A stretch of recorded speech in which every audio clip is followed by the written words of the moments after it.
안녕하십니까? 고린도후서 78번째 시간, 성도는 중심을 잡아야 합니다. 성도는 중심을 잡아야 합니다 라는 제목으로 하나님 말씀 증거하도록 하겠습니다. 본문의 말씀 고린도후서 11장 8절부터 있는 말씀 함께 읽습니다. 내가 너희를 섬기기 위하여 다른 여러 교회에게 요를 받은 것이 탈취한 것이라. 또 내가 너희에게 있어 용도가 부족하되 아무에게도 누를 끼치지 아니함은 마게도냐에서 온 형제들이 나의 부족한 것을 보충하였음이라. 내가 모든 일에 너희에게 폐를 끼치지 않기 위하여 스스로 조심하였거니와 또 조심하리라. 그리스도의 진리가 내 속에 있으니 아가야 지방에서 나의 이 자랑이 막히지 아니하리라. 바울은 초대교회 당시에나 지금에도 존경받는 사도입니다. 그러나 바울 역시 물질적 부요에 유혹받는 연약한 인간이었고 복음 전도에 열정이 식어질 수 있고 낙심과 넘어짐의 가능성이 항상 존재하는 연약한 성도였습니다. 그리고 더 나아가 본문에는 그리스도의 진리에서 멀어질 것을 염려하는 성도이기도 했습니다. 그렇기에 바울은 끊임없이 자신의 연약함을 위해 기도했으며 그리스도 안에 굳건해지기를 위해 노력하고 있는 것입니다. 오늘은 연약한 한 성도로서의 바울이 하나님의 일꾼으로 또 사도로 살아가기 위해 어떤 노력을 하며 어떤 기도를 하였는지 함께 살펴보도록 하겠습니다. 첫 번째, 받은 감사를 잃어버리지 않기 위해 노력했습니다. 8절입니다. 내가 너희를 섬기기 위하여 다른 여러 교회에서 요를 받은 것이 탈취한 것이라. 8절에 요를 받는다는 것은 보수를 받는 것을 말합니다. 그러나 이것을 보고 바울이 여러 교회들, 즉 마게도냐 교회들에게 일정한 급료를 받았다고 보기는 어렵습니다. 아마도 비정기적으로 그 교회들의 후원을 받았을 것입니다. 그런데 바울은 이 후원금을 탈취한 것으로 표현하고 있습니다. 왜냐하면 마게도냐 교회들의 어려운 사정을 생각할 때 그들로부터 후원금을 받는 것이 바울에게는 마치 탈취하는 것과 같이 느껴졌기 때문입니다. 이러한 표현은 바울이 받은 후원에 관해 얼마나 큰 감사를 가지고 있었는지 우리에게 보여주고 있습니다. 이 땅에서 당연한 것은 없습니다. 그러나 자칫 내가 받은 호의와 관심과 사랑 그리고 좋은 것들을 너무 당연하게 받아들일 때가 있습니다.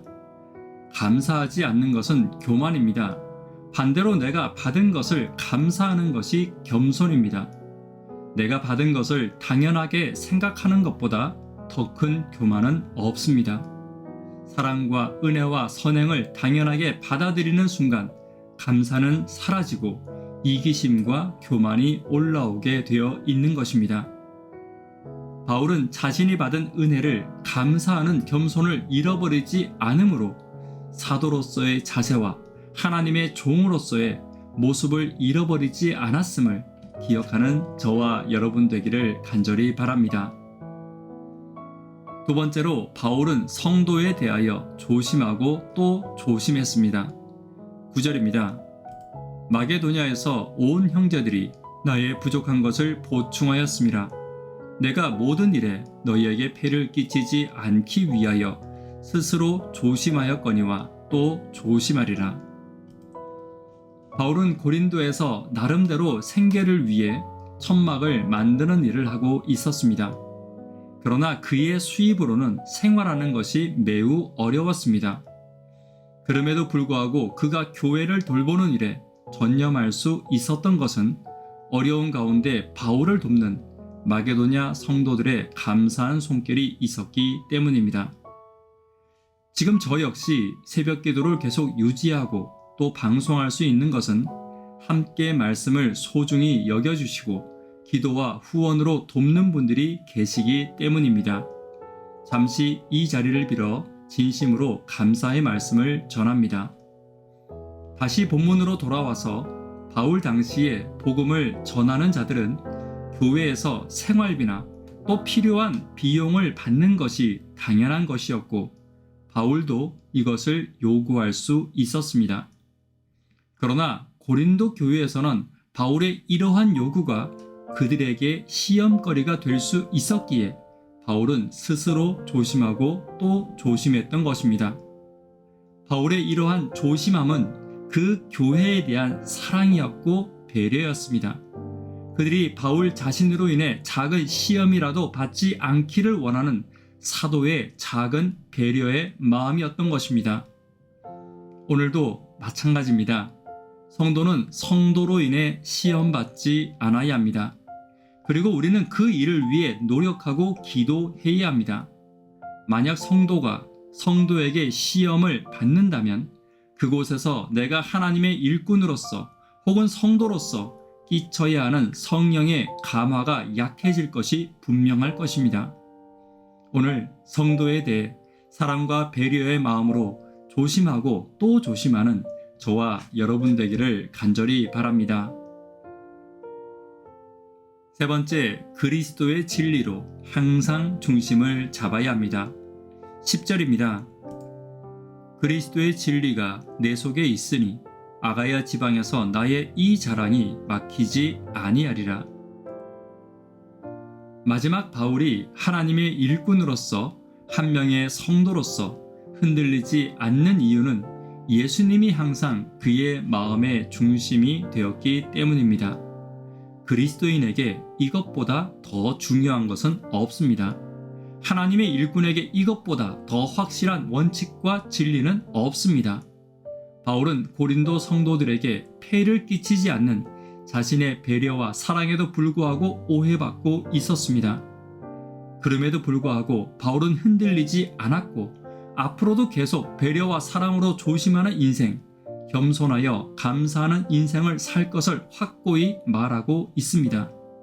왜냐하면 바울의 오직 관심은 예수님이었고 그의 삶의 중심이 예수님이었기 때문입니다. 오늘도 마찬가지입니다. 우리의 삶을 흔드는 여러 가지 것들이 있을 것입니다. 세상의 소리와 성도들의 소리가 우리의 중심을 흔들게 놓아두어서는 결코 안 될 것입니다. 오늘 우리의 중심에 항상 예수님이 계심을 잊지 않는 저와 여러분 되기를 간절히 바랍니다. 말씀에 결론 맺도록 하겠습니다. 핍박과 박해와 오해 속에서 흔들리지 않는 신앙을 위한 바울의 노력과 기도를 살펴보았습니다. 받은 감사를 잃어버리지 않아야 합니다. 성도에 대해 조심하고 또 조심하는 사랑과 배려의 품성을 위해 기도해야 합니다. 예수님이 항상 나의 삶의 중심 되기를 위해 기도하고 노력하는 저와 여러분 되기를 간절히 바랍니다. 기도 제목 함께 나누도록 하겠습니다. 구도자분들을 위해 기도 부탁드립니다. 청년, 학생, 어린이를 위해 간절히 기도 부탁드립니다. 육신의 건강으로 인해 고난받는 분들을 위해 간절히 기도 부탁드립니다. 감사를 잊지 않는 성도, 성도로서 다른 성도를 배려하고 예수님을 내 중심으로 삼는 내가 되기를 위해 기도 부탁드립니다. 이 시간 개인적으로 기도하도록 하겠습니다. 감사합니다.